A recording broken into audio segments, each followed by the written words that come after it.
Hello and welcome to another forecast. I'm Cindy from Cindy's Rainbow Wisdom, and I wanted to come in with a Leo full moon reading for 2023.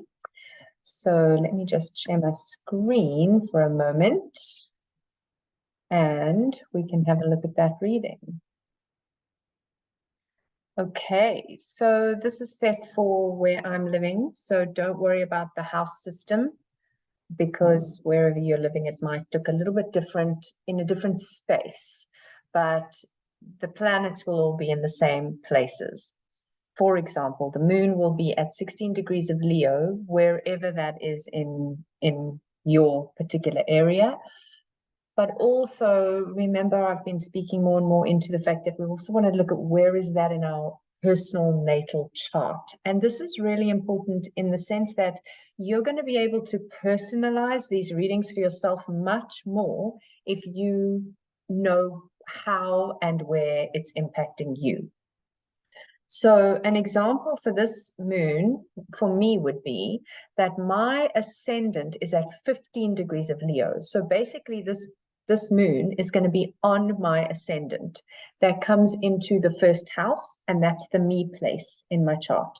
So it's going to be very impactful for me and my person, how I show up, my body. That's where the moon's going to be shining her light for me to work through something. Just as the sun will then by default be in my descendant house, which is at the relationship house. And so it's the moon by me, the sun by other. So, and this is very, very tightly exact in my chart, which means I can already get a good sense of this moon will impact me more than, say, another might have or might do in the future. So, and where, as I say, it's me versus we is going to be the biggest show up for me personally for this moon. So you go to your chart and you look up where, and I have got a video on how to pull up your chart and figure that out. So look for that if you're interested. And then you look for where is the sign of Leo on the date of, oh gosh, just hang on. It's the 5th, is it? Oopsie, hold on. Yes, the 5th of February. So you're pulling up the chart of your own, and on the 5th of February, when we have the full moon, you know that the full moon is going to be at 16 degrees of Leo. Then you go look, where is that in my chart? Now, imagining you see there, oh, well, there's no planet there. That doesn't really matter. You first of all also look, where is it? What house is it in? And I have some new blog posts or newsletters of this on my website that you can look at if you really want to simplify. What do you mean when you say houses? What do you mean when you say angles? Then go and check out, because I've got quite a lot already there for you to look at if that interests you. But in the meantime, let's just blow this up a little. We're looking particularly at 16 degrees of Leo and 16 degrees of Aquarius, because the full moon is always when sun and moon are opposite each other. I say this every reading, but hopefully because you hear it every reading, you're going to remember they're opposite each other. We're always working with a strong polarity, this kind of tug of war, push-pull feeling of two things. And Leo is, I am sovereign in myself, and I want to show up and I want to shine and be the best I can be in this world, to be of service in the world, but from the standpoint of I am important, I need to shine so I can shine a light for you. Aquarius is more on the, it's also about being of service. It's also about, how do I articulate this the way that I want to get it through? Basically, oh, my Zoom keeps doing this little bumpity discotheque thing. Sorry if that's happening. I hope you can hear me clearly, at least while I'm discoing around. Okay. So Aquarius is more about the collective, not thinking of so much the me shining for us to shine. Aquarius is more about we need to worry about what's going to be best for us as a collective, as a community. It's more like the hive mind. The Leo is the queen bee and Aquarius is the entire hive. So that's probably a really good way to think about it. So that's the push-pull energy that we're all going to be having. Where that lands in your personal chart is going to give you another layer of understanding that personalizes it substantially. But what's also interesting is that this full moon is square Uranus. Uranus here at 16 degrees of Taurus, they're all fixed signs. Leo, Aquarius, and Taurus are all fixed signs. Now we've got this really, in fact, you can see it here. It's called a T-square, an opposition. A square, 90 degrees, and 90 degrees is another square. So it's called a T-square, and it looks like this little triangle in the box here. And if you have anything around the degree points of, let's call it 13 to 18 of Scorpio, then you would make one big square because it would come to here. And so if you have something in those degrees of Scorpio, go check it out, because then this is also going to be quite an impactful chart for you. And also if you, of course, have in that sort of same area of Taurus. So there is a very strong fixed pressure buildup here, and that gives us the opportunity to break through some of the areas in which we resist the change the most, the spaces in which we are fixed. And if you read my newsletter for this month, you will see this focus is on what is a fixed sign. So you can find it on my website if you're not subscribed to my newsletter. And just starting to understand, we all have 4 more fixed spaces in our life, and how are those impacting us? How are they showing up for us? If you have a lot of planets or points in the fixed signs, again, it's going to be stronger than possibly if you have empty fixed signs. But for most of us, there's at least something fixed in your chart. So this is a very fixed energy of, I want to do it my way. Like we could look at the Leo, and the Leo is saying, I know that I need to be the queen bee, and that's how I can be the best for all of us. And the Aquarius is going, stop thinking about yourself. This is about all of us. Let's do it together. Let's be a community. Let's be a community. We can't only worry about the queen. And then Taurus is going, I just want to eat the honey. You know, don't rush me. I want my perfect little hexagonal shapes. I just want to eat the honey. And if you've got anything in the Scorpio is going, I really want to deeply explore and understand why honey tastes this way, why it impacts people this way, and what lies beneath the surface. So they're all kind of like slightly different focus points. And that is one of the things I think of fixed signs as hyperfocus. It can be fixating, obsessing in shadow, but I prefer to try and look at it as hyperfocus. And hyperfocus can be awesome, or it can be like, could you just please pay attention to what I'm saying to you right now? We can't keep going with this nonsense. Just stop hyperfocusing and look at the other things that are happening in your life as well. So that's going to be a super impactful space for this particular moon.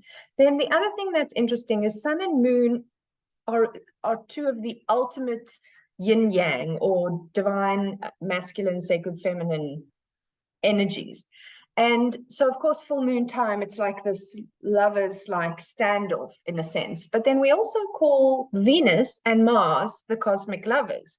And Venus and Mars are also in an uncomfortable position. So an opposition, 180 degrees, Sun and Moon, that's uncomfortable.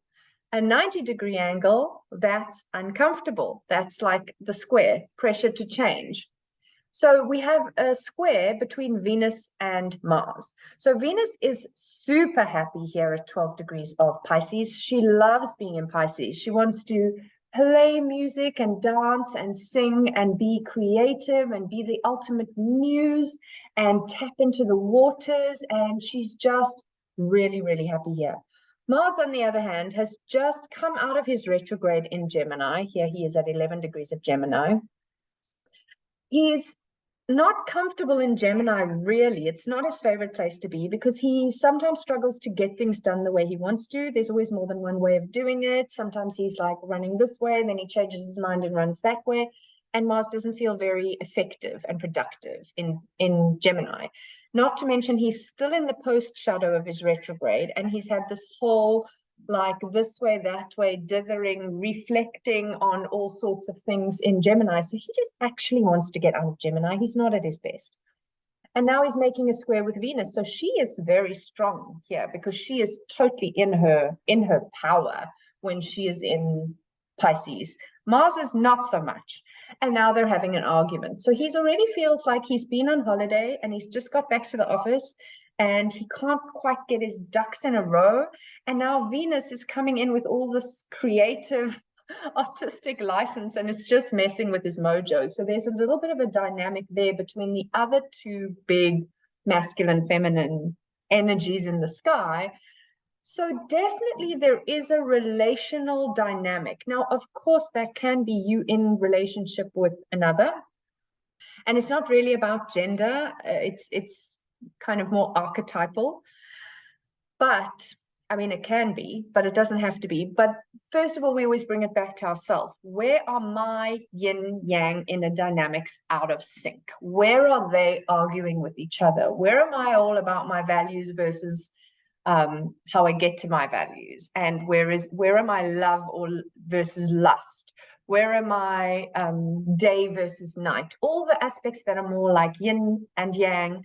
Where are those tug of warring or pressure buildups for me inside of me, because then that becomes reflected outside in the world. There is a lot of energy happening between Aquarius, Pisces, and Aries for this new moon. And I think, you know, the Mars and Jupiter are having a nice conversation here. Mars to Jupiter, they're having a nice conversation, but it's a fire and air dynamic. So a sextile, they like each other, they get on with each other. But Mars is a little bit feisty and Jupiter makes things a bit bigger. So just keep an eye on where things are sort of feel like they're blowing up, maybe becoming a little bit bigger proportionately than they should do. And I think it will tap back into the Sun, Moon, and the Mars-Venus conversation with Jupiter, kind of trying to support. In fact, he's trying to support the Mars particularly, but he's also fairly supportive to the Sun. So he's working with the more masculine side of things. So he might be blowing up the male story. And when I say male, again, it's not about your gender. It's about the more yang conversations. So how is that happening in me? How am I feeling like the masculine aspect of myself is maybe getting a little bit over the top, a little bit excessive? It's grandiose at the moment. Either that, or you may find that it's kind of being pulled into the Aries space and the feminine energy is overwhelming the masculine energy. And if we just look at society at the moment, there is this natural redressing of the balance between men and women, masculine and feminine ways of being in the world, our logic and our creativity. They don't have to be separate, but we have made them so. We are either in our head or we're in our heart. And we could say head is masculine and heart is feminine. And this new moon is a Leo full moon, is a Leo full moon, and Leo rules the heart. So when all of these things are at play, swimming and spiraling around, the best thing to do is to just drop back into your heart and into your breath. Aquarius, air sign, Gemini, air sign, breathe. Breathe back into your body. Taurus brings you into your body. You can hear the archetypes we're dealing with most strongly. And then trust the flow. Pisces is flow. Aquarius is circulation. Leo is your heart, literally pumping your blood, your life's vitality, your life force energy. So really try to get into your body. Find that rhythm. You may even want to do nostril breathing if you know nostril breathing techniques. Anything that helps you to go, this is my right side, this is my left side, this is what I'm feeling here, this is what I'm feeling there, until you can kind of wobble them back in and go, okay, and this is what I'm feeling when I'm in my center. I think this is something that more and more we're all having to do as often as possible. I mean, I know I do that numerous times a day. Whenever I'm feeling the overwhelm or a situation has triggered me, let me just come back to my breath, come back to my heartbeat, come back to my feet. I am safe, all is well. Those are very nice affirmations, either together or I am safe on its own and all is well on its own, just to help you to come back into yourself. So I think this moon is going to be quite a nice one, but it's going to show up some big things. And then also one more thing to mention is that Mercury is at 22 degrees. So within a couple of days, he's out of his post-shadow, retrograde shadow. So that's also coming up. But just after he does that, he's going to tap into Pluto, and that's always big transformation. So I hope this has been helpful.